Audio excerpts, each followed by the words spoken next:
What is up, NFL fans, and welcome back to another episode of The Way We See It. I'm Jeff Hartman, joined by Wesley Coleman to break down all things NFL as the new league year is almost underway. It'll actually be official today, Wednesday at 4 p.m., I think. Maybe it's noon. I don't know. Wesley, welcome to the show. Hey, man, is this a crazier start to free agency, whatever, than normal? I feel like the lead up to the quote-unquote tampering period was crazier than what we've seen so far. So you talk about like the Geno Smith trade, the Myles Garrett signing, a lot of players staying where they are. I felt like that was crazier, but I mean the first day of tampering and so far what we've seen as we record this on Tuesday, it's been pretty crazy. What do you think? I think it's been busier, and I think it's. I mean, I get the salary cap is going up more, so more teams have more money to spend, but you've got to move around like who you're willing to spend it on. So I guess there's, I don't know, as these salaries keep getting crazier, you've got to decide each year who you're going to get rid of. So I think the trades are busy. I don't think necessarily the new signings, but it's the trades that are adding to it. Yeah, because even when you throw in like Laramie Tunsil going to the Commanders, like that's a big trade. Like that's a big name offensive lineman that was under contract who's moving. But we want to start off this show. We'll talk about free agency more in general terms towards the second half of the show. We want to start off talking about the quarterbacks, the quarterback carousel, which always happens this time of year when free agents are looking for new homes. There could be potential trades involved. There's new faces in new places. And then there's the teams that are the have-nots in that scenario. And unfortunately, I'm a fan of one of those teams that would be considered a have-not. Before we talk about the teams that really don't have a signal caller on their roster, let's talk about the movement so far. So let's go back to before free agency started. What were your thoughts on the Geno Smith trade from Seattle to Vegas? I mean, probably good for both of them. Now knowing what we know now, definitely good for both of them. It kind of made sense with I thought that last year there was some things that Geno wasn't accomplishing for Seattle. Seattle needed to run the ball more. He threw for a lot of yards. He threw a lot of interceptions. And Vegas needed somebody. I think it's crazy. It's funny that Vegas did all they could to run Derek Carr out of town just to trade for Derek Carr. I mean, like, tell me the difference between Geno Smith and Derek Carr. I mean, it's just like at where they're at now in their career. It's just funny that they went through all that and ran him out to trade for him and give him a big contract. Why do I get the feeling, because obviously DK Metcalf gets traded to the Steelers, and we're not going to talk about that right now, but why do I get the feeling Seattle was like rebuilding? Did they need to rebuild? They were right on the cusp of that NFC West division last year. They were really competitive, and it just seems like they just threw their hands up and said, we're going to start over. Now, granted, they did sign Sam Darnold. Okay, that's questionable. I'll say that. What do you think? What the hell's going on in Seattle? Why do you think they're doing this? Well, I think that they're wanting to just rework most of their offense. With Clint Kubiak going in there as their new offensive coordinator, they are going to have a new look. He did work with Sam Darnold in San Francisco 2 years ago. They have a relationship, and it's really hard. Somebody told me the other day, like, well, Sam Darnold's had one good season, and I was like, well, when's the last time someone had one good season as a Jets quarterback? So I don't know if I can hold that against him.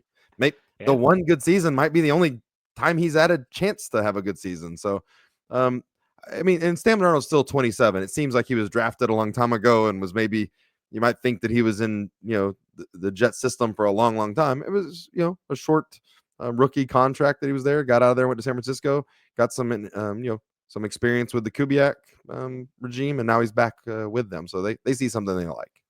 So Sam Darnold, and he was one of those dominoes that we were waiting to fall in terms of which quarterbacks are going to go where. Darnold chooses to go to Seattle. He chose that over other places that reportedly Pittsburgh was at least having some talks with him. Nonetheless, that's another quarterback that moves. Now, right before we hit record on this podcast, Daniel Jones, he finally made up his decision, and he chooses to go to Indianapolis on a 1-year contract. Anthony Richardson's still on the roster as of this being recorded. What was your take on Danny Dimes going to Indy? I mean, I think it's smart. That's where you should go if you're going to go on a 1-year deal and hope to get, maybe 7 or 8 starts, start the second half of the year, and then earn you a, 2 or 3 year contract after that. I mean, right now, I'm sure there's a few others, but you want to be behind Bryce Young. You want to be behind Anthony Mitchell, guys that, the team has a lot of reason to start, but also a lot of reason to move on while they're still on that rookie deal. If they're not going to be the guy. All right, so I don't want to spend too much time on Daniel Jones. I want to talk about the teams that really don't have a quarterback. Before we do that, though, let's talk about where Daniel Jones ended last season. Minnesota, there were some people thinking Sam Darnold would get brought back on maybe a 1-year deal, but he chose the longer term contract. I get it. And so now Minnesota, our David Stefano here at Fans First Sports Network, he is very much behind JJ McCarthy being the guy. That team's a win now team. And this is a guy that did not play a snap in 2024. So you're basically rolling out a rookie in 2025. There could be some serious growing pains. Before we talk about the teams that don't have a quarterback, what are your thoughts on Minnesota and JJ McCarthy being the guy next season? Well, I think it's a huge risk because if JJ McCarthy's not the guy, like you said, Vikings are a win first team, and they've gone in. They signed Jonathan Allen. They signed Javon Hargrave, Will Freeze, the guard. They signed him as well. Byron Murphy stayed with Minnesota. So they're definitely all in on being a win now team, and it'll be pretty rough to do that. And then just this guy's not the quarterback. right. To them, that would have been a good spot necessarily for Daniel Jones or something like that. But I don't know. I mean, that would be a Jameis Winston spot or something like that. Somewhere where if this guy doesn't work out, we need somebody who can throw the ball. Yeah. And so that leads us to Pittsburgh and also the New York Giants. So Pittsburgh was vying for Justin Fields. Justin Fields ends up choosing the New York Jets, who offered him almost over $10 million more guaranteed. From what I heard, the Steelers offered him. The Steelers were offering about $20 million guaranteed 2-year deal. He got a 2-year deal, $30 million guaranteed for the Jets. The Steelers were not willing to match that, so he goes to New York. Okay, we'll talk about the Jets in a second, but ultimately you look at Pittsburgh, who drafts 21st overall in a quarterback class that's not great in 2025, and now they as of recording this, they have nothing. Malik they have Harrison, no quarterback. I think they signed Malik Harrison's their only free agent signing, right? It's their only free agent signing. They traded for DK Metcalf. They've lost way more free agents than they've gained. And there's talks that they're potentially going to bring in Aaron Rodgers. Now, after the shoot me now thought that just went through my head, I don't know what to say to Steeler fans as someone that has a microphone in front of me that podcasts about this team. I want to get your thoughts on Pittsburgh before I talk. What's your take on the state of the Steelers quarterback? I mean, are they trying to have Mike Tomlin have a losing season so they can get rid of him? Is this what they're setting him up? Just we're going to make it impossible for him. Listen, I think that the DK Metcalf and George Pickens pairing is so weird to me because like they're the same guy, but DK Metcalf is better, but they're still the same-ish guy. And it'll be interesting to see how you work on getting the ball to both of them, or either one, or if they trade, if Pickens is going to be part of a trade. I think Aaron Rodgers makes sense for multiple reasons. One, you don't have a quarterback, so how picky can you be right now? You need a quarterback. And I like him better than, I mean, I'm sure Zach Wilson already got signed somewhere, but he did. He's in Miami. Russell Wilson's still available though. So, what's the difference? Russell Wilson and Aaron Rodgers. I mean, y'all tried Russell Wilson last year. Maybe you tried, but they're going to have the same season in that Pittsburgh offense probably. But I think it makes sense as far as for a bridge quarterback. Then you decide, if you are able to draft somebody, can you keep him another year to be the real bridge quarterback? But he's already got a year in the system. I at least think there's a chance with that. But at this point, like, what else are you going to do? Nothing. If you don't get Wilson or Rodgers, you're talking about now like your Mason Rudolphs who are out there. You're even your Joshua Dobbs, who has a history with the Steelers, has signed somewhere else. Or maybe you trade.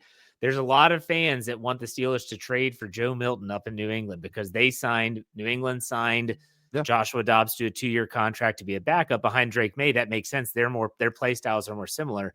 So, okay, maybe you do something like that. Maybe that's the route that the Steelers go. I don't know. But I will say this. Available? No, he got traded to the Browns. Man, if y'all had a young quarterback like Kenny Pickett that y'all could just, try out this year, that would be Super Be- Bowl champ. Super Bowl champ. He's taking rings to so Cleveland. there's also going to be a lot of questions. Steelers, like the Steelers defense was good the first half of the year, not good to end the year. Not and got older. TJ Watt has gotten older. He has gotten more injured and banged up each of the last couple of years. There might be a lot of changes coming for your Steelers team. Oh yeah, I know. Like So like over the next few right, years, and if you're holding on, you want to move on to these guys a year or two early instead of a right. year or too late. And I know that hurts, and I know that we love players and you get caught up, but you want to, and even somebody like TJ Watt, all time great, you want to move on from him 2 years early instead of 2 years late. I agree. But back to like the quarterback crux of the issue of the quarterback position, I'm fine with Aaron Rodgers coming to the Yeah, Steelers as you should be. long as it doesn't cost you a crap ton of money. It won't. He's not worth a crap ton of money. If the Steelers are smart, they say, listen, Aaron, you've got like a couple years left, if that. You're 2023, you played like 3 snaps, ruptured your Achilles, done. 2024, let's be honest, not a great year. Not a great year, Aaron. You're 41 years old. If you think you're going to garner 40 million a year, Oh good no. luck playing for the Giants. That's exactly what the Steelers should say. And then, yes, leverage is shifting now because the Steelers' options are limited. Are the Steelers, do they have the cojones to say no to Aaron Rodgers if he's demanding a really lucrative contract, and the same to Russell Wilson, and say, you know what, we'll throw out Mason Rudolph for 2025. Let's see what we can do. And if we suck, we'll get a higher draft pick in 2026. The Steelers typically don't operate that way. And I'm a Pirates fan. And there was something that happened after the 2015 season for the Pittsburgh Pirates where the ownership actually came out and publicly said, this is a bridge year. Like they basically said, we're sacrificing this season to hopefully get better for the next year after that. And I remember hearing that thinking, are you serious? You're publicly saying this? The Steelers, if they do that, would be saying it without publicly saying it. So let's shift gears. I don't want to spend too much time on the Steelers. I just, as we're Go leaving ahead. the Steelers, Trey Lance and Jacoby Brissett are both available. Oh. All right, so let's go to the Giants now. The Giants are the only other team without really a quarterback. They're also vying for Aaron Rodgers. So if the Steelers, I would not want to get into a bidding war here with for a quarterback like Aaron Rodgers. I really wouldn't. So they're interested in potentially bringing in not Russell Wilson, but Aaron Rodgers. But here's the thing too about the Giants: they draft much higher than the Steelers do in 2025. So if they were like, you know what, we're not going to get a big name guy, but we're going to trade up and try to get a guy that we think is going to be the next guy. I don't think there's many of those in this draft class, but still, what's your thoughts on the Giants in terms of their quarterback situation? I've heard a lot of rumors that they want to go up to number one. Wow. Heard that repeat now, and I've heard that what they would like to do is they would be a fan of signing Aaron Rodgers and going up to number one both. Which again, I think with either one of these quarterbacks, Cam Ward or Shedeur Sanders, if you're going up to number one for them, I think you need another quarterback this year while they learn about the NFL, and I don't think you should just throw them out there in their rookie season, at least not to start. So yeah, I mean that would make sense. The Giants have Malik Neighbors. They do have some young players.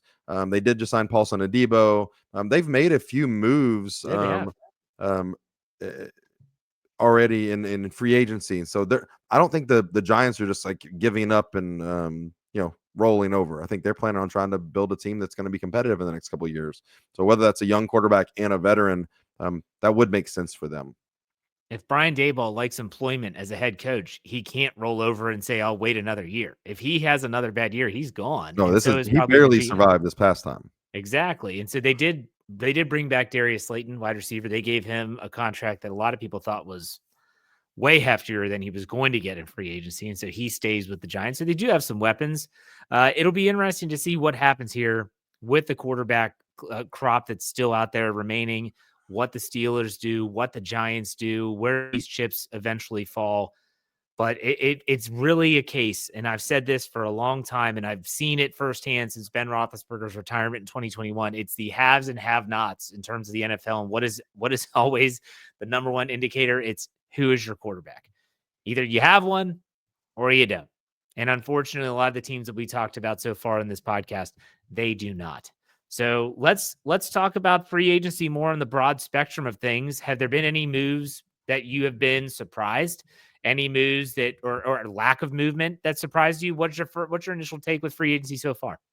I wouldn't say lack of. I mean, what I think surprising to me now is if you go and look at your top remaining free agents, you're getting into a whole lot of 29 to 32-year-old players.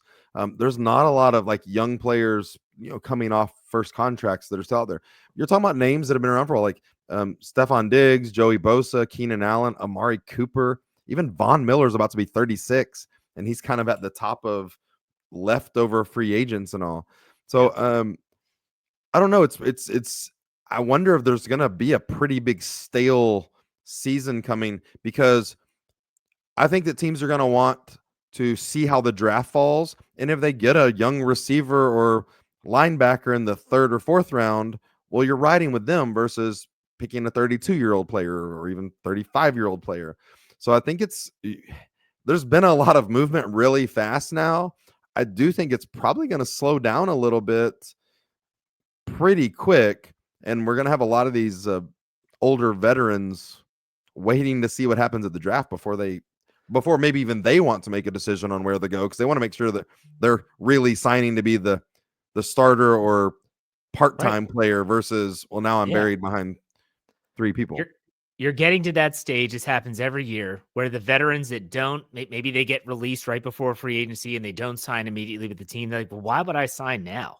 Yep. I want to wait. I really don't want to do off-season workouts anyways. So I'm just going to wait. And then once the draft passes, and some people wait until training camp, closer to training camp. That's like when you look at Stephon Gilmore is a great example from last season when he waited, and he eventually signed with Minnesota and had a pretty good year.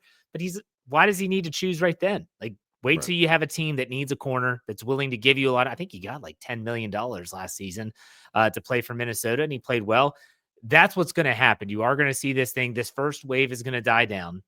Typically, the end of the week, maybe tomorrow or today, Wednesday, when the new league year starts, that's when there's reports of Aaron Rodgers would officially be released. Does Darius Slay, cornerback for the Eagles, who has been rumored to want to go to Pittsburgh, does he get released or does he get traded? Cooper Kupp in LA they said they're going to release him unless they can find a trade partner. So you're going to see another crop of players be released, and then you're going to see some more movement. Some might call that the second wave of free agency, and then nothing until around the draft. And it's going to be some stale movement. I think that some of the deals that were given out, none more than you just see. Like, I don't blame the player for signing the contract, but like, I'll give you an example. Tennessee Titans gave Dan Moore Jr., who was the left tackle for the Steelers, for his whole rookie contract, 4th-round draft pick out of Texas A&M in 2021. They gave him like $80 million, $50 million in guaranteed money. I'm going to be honest. The dude sucks in pass protection, good in run blocking, and he's super durable, but that's the contract that he got. I mean, that's a huge overpay by Tennessee. I'm not faulting Dan Moore. You signed that contract in a heartbeat before they change their mind. But man, like, some of these deals are absurd. Do you know who the Absolutely. highest paid defensive back in the history of the NFL is? No. JC freaking Horn. Oh, yeah. You got a 4-year, I $100 forgot million about that. deal that can be up to 108, 70 million guaranteed for That's insane. JC Horn. It's absolutely Yeah. insane. It's like the Christian Kirk contract. Remember when he left Arizona and everyone's like, wait a second. They just paid Christian Yeah, Kirk how much money? 20 million a year when he got it. Yeah. And also in deals, I called Josh Sweat to Arizona, nailed You that one did. last week. You did. And then what we can't. I thought you were going to go with the. How about Josh Allen? 6 years, 330 million. What was that? What was up with that deal? Like, can you explain that to me? Why would they do that? So it's more of the backload because he's only making, and I'm going to get the numbers wrong, but I think he's making 42 or 45 million a year now. So they're just making it to where it averages out of they're signing him. His extension is 60 or 65 million a year in the later years, but it's because they know he's underpaid now. Now, So it gives him more per year, more guaranteed money, I'm sure. yes. And that's it. Yeah, because he had 4 years and 140 million left on his deal. So that's not, I mean, it's 35 million a year is what he was Yeah. left from, again, signing bonus and all. But it's a record. We can no longer talk about Deshaun Watson having the highest guaranteed money in NFL history. Josh Allen now gets 250 million a year. Well, we want to talk about crazy contracts. I mean, do you want to talk about Myles Garrett? Man, he said he was not staying no matter what. Man, if that's not emblematic of NFL free agency, I don't know what is. The dude went on Radio Row, publicly ripped the Browns to shreds, put out a letter electronically that said, "I don't want to come back here. I want to compete for a championship." And it ain't And the happening Browns here. say, "What if we gave you $140 million guaranteed?" And he goes, "You know what? I take it back." It's all about the money. I've had a meeting with the owner. The Browns are serious about winning. I'm staying, guys. And 4 they years, proved it. 160 million, 40 Yeah. million a year for a defensive end. Yeah. Yeah. Oh, it's bonkers. Well, hey, I'm not going to take credit for this joke, but the Browns did go out and they traded for a Super Bowl winning quarterback. They And certainly did. They certainly did. what if they told Myles Garrett, Myles, we're going to make a trade. We're going to get a Super Bowl winning quarterback in here that's going to help bolster this offense. And he's like, all right, let's do it. I'm signing on the dotted line. A couple days later, we have traded for Kenny Pickett. Oh, the Browns, man. The Browns. It's like the joke that just keeps on giving. But, Myles Garrett is, I've said this before, it's all about the money. These people, these players, they want to get as much as they can, and I get it. Their careers are short. Myles Garrett could go out in the first game of 2025 and blow up his knee, and he could basically be done for his career. But he's going to have that guaranteed money no matter what. But I do want to ask you about your Saints because I think that we've talked a lot about the Steelers. What have you thought about the Saints so far in free agency? Well, I mean, there's a lot of weirdness going on with reports started come out like Derek Carr did not want to come back, but the Saints picked up his option, restructured him. It makes it, I mean, you can't trade him. He is staying. Kellen Moore made it clear, I want to keep you as my quarterback. Lord knows why. But this is the team they're moving forward on. They do have, I think, as of this morning with restructures, like $13 million in cap space after signing Chase Young to essentially what's a 3-year, $51 million deal. Based solely on potential, not in actual production and sacks. His pressure rate's like one of the best in the NFL for NFL history for the first like 5 years of a career, but you got to get sacks. It'll be interesting. I think that the team's in a super transition mode of what's going on. I don't know what they're going to do at cornerback. I know they tried to sign one while they let Paulson Adebo go, so I'm not expecting a lot of celebrations in the 2025 season for the Saints. Hey, I feel the same way about Steelers. We're in the same boat. Who's going to be your playoff team that you're going to support? If our teams don't make the playoff, you gotta pick a team, right? No, you don't. I refuse. That's like when I was a teacher for 16 years, students would say, well, I like 2 teams. I'm like, get the hell out of here. Like you like one team. You don't root for more than one team. Like I can't do that. That's the fantasy football aspect of the NFL I don't like. But all right, let's wrap this up. What are your final thoughts on free agency so far? And what do you see happening? We kind of talked about that with the lull coming up. What are your final thoughts here? I just want to say one thing I think is huge was I think the Rams are going to be a dangerous team next year if healthy. Yeah. Listen, as good as Cooper Kupp was a couple of years ago, Puka Nacua came out of nowhere. Kupp has dealt with serious injuries. Devontae Adams is still a lethal wide receiver. They got him on a very friendly deal. They kept Matthew Stafford on a very friendly deal that he wanted to stay. He took less money to stay. I think they also added Poona Ford, so it's helping kind of their defense. The Rams are probably not done making moves, and that's a dangerous team that's going to be competing for the NFC title next year. But I love Devontae Adams. I think he's incredible. I hate what happened to him last year with playing with 2 bad quarterbacks, one of them by his own choosing. Yep. And so to see him play with somebody like Matt Stafford in that offense is going to be probably a lot of fun to watch. Yeah, it's going to be fun. We'll see how it goes. In the meantime, tell everyone where they can find you on social media. You can find me on X at Wesley13. I'll talk to you about any sports or UFC or gambling or whatever. Jeff, where can we find you and your Steelers quarterback search coverage? Yeah, Steel Curtain Network's got you covered. They get the options are plentiful right now. We got you. I mean, it's insane. So we'll see what happens with the Steelers. Steel Curtain Network, wherever you get your podcast, steelcurtainnetwork.com. You can find me on X at J Hartman, HERTMAN_PIT. That's a wrap. We'll have a lot more to talk about next week on another episode of The Way We See It. In the meantime, Wesley, man, take it easy. See you, man. Thanks.